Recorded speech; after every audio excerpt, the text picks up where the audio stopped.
When I started writing this book, the overriding idea was, this is going to be fun. I thought I was going to find the real Ghostbusters. I'd get to investigate haunted houses. What could be more fun than that? But when I began sifting through the Duke University archives, I soon realized these scientists were serious. I found thousands and thousands of meticulously conducted, recorded, and evaluated experiments. This book is about those experiments and the interesting side trips they took along the way. Among them was an ongoing correspondence with the initial priest in the case that went on to become the famous book and movie, The Exorcist. The scientists at the lab also got involved in a poltergeist case that was thoroughly investigated by the local police, who couldn't explain what happened, but who concluded that it wasn't a hoax. The lab scientists tried to help in the sad case of a missing boy who ultimately may have been the victim of a serial killer. They studied thousands of ghost stories and published the results of their surveys. They conducted experiments with the celebrated mediums of their day. They also conducted experiments with hallucinogens with Timothy Leary. Over the years, they met or corresponded with all sorts of interesting people. And in the end, I got to research a haunted house or two. Every time the lab published their results, there was an outcry from scientists around the country who were not happy with their findings.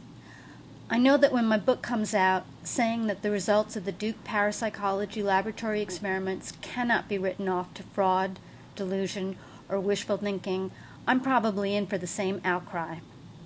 Well, I found what I found. For every letter the lab received from an offended scientist, there were thousands more from people all over the world who had experienced something strange. A certain percentage of these experiences can, in fact, be explained away by fraud, delusion, or wishful thinking, but not all. There seems to be another source of information in the universe that has never been adequately explained or explained away.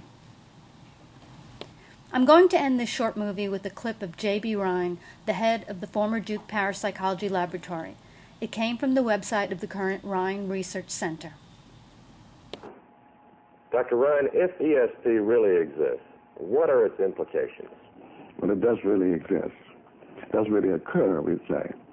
The implications begin with the basic fact that ESP is non-physical.